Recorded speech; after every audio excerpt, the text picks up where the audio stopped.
Beijing is gearing up for a mass military parade, capping off days of trade meetings among world leaders.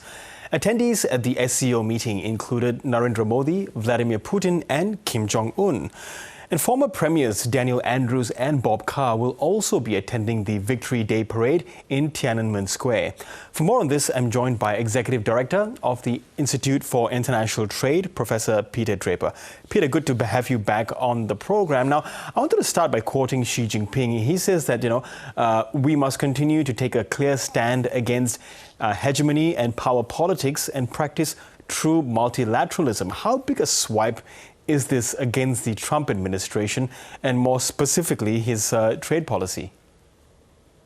Evening, Girish. I think it's a clear swipe at the Trump administration, and he's looking to rally the troops of the global south, so to speak.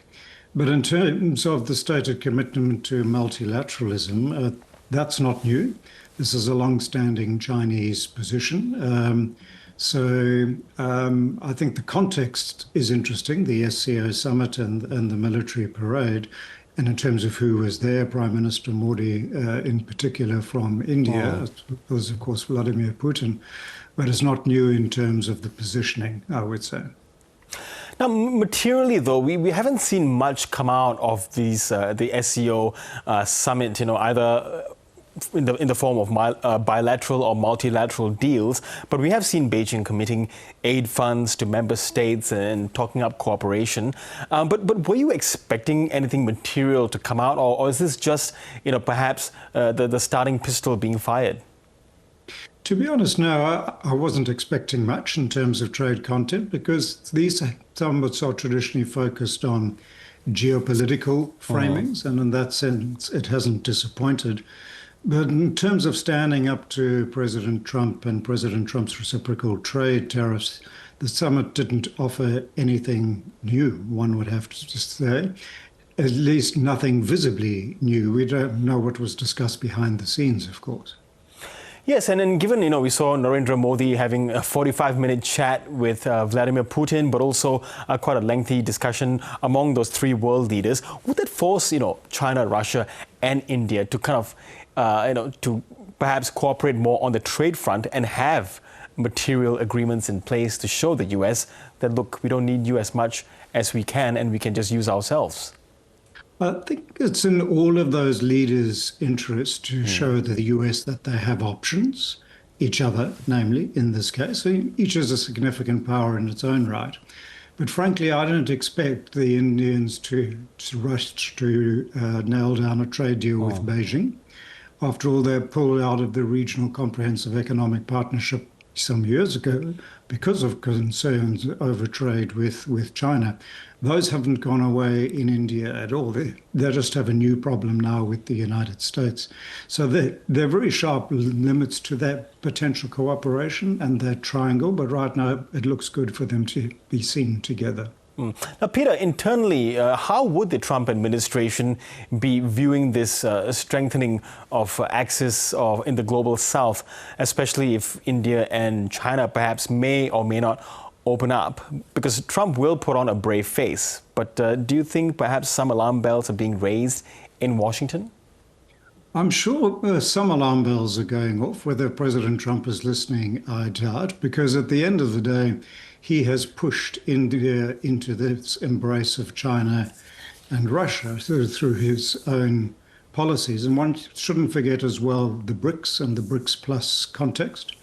And President Trump has had quite a lot to say about that particular grouping and the potential for alternative currency arrangements vis-a-vis the US dollar. And he's also threatened tariffs against the BRICS Plus if they go that route.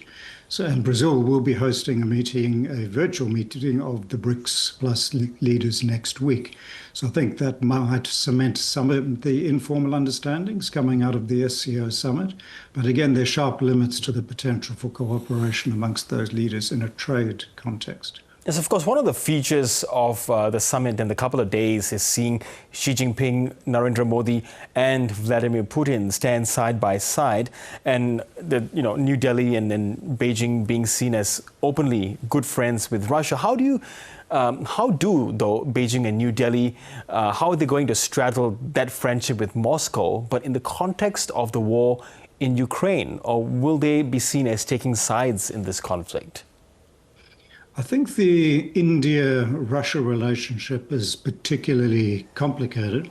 One shouldn't forget that the Biden administration essentially gave India the green light to purchase oil from Russia when the Europeans were sanctioning imports of Russian oil, as was the G7. Trump has flipped that position around and ostensibly targeted India for that, the additional 25% duties, which the Indians see as very unfair. But when it comes to India-China, I think the real complication is Indian sensitivities around imports from China, and that puts very sharp limits on their potential trade agreements cooperation, certainly. And just finally, Peter, tomorrow we'll see that massive military parade in Beijing to commemorate 80 years since the end of the Second World War. And our former Foreign Minister Bob Kai and former Victorian Premier Dan Andrews will be attending. Why do you think they're there? And what do you make of the optics of having both of them attend an event where you'll see Xi Jinping, Putin and Kim Jong-un? Yes, I think the optics are unfortunate. There's no escaping that. It's not a good look. Whether they have the Prime Minister and the Labour party's imprimatur is an interesting question. I just don't know.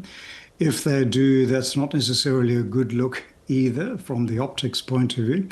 And certainly should be seen with those two leaders, particularly Vladimir Putin and Kim Jong-un, who are allies in the invasion of Ukraine. And Australia, of course, supports the Ukrainian cause very directly and very vocally. So definitely not a good look. Okay, Professor Peter Draper, always good to get your analysis on the program. Thank you so much. Thank you.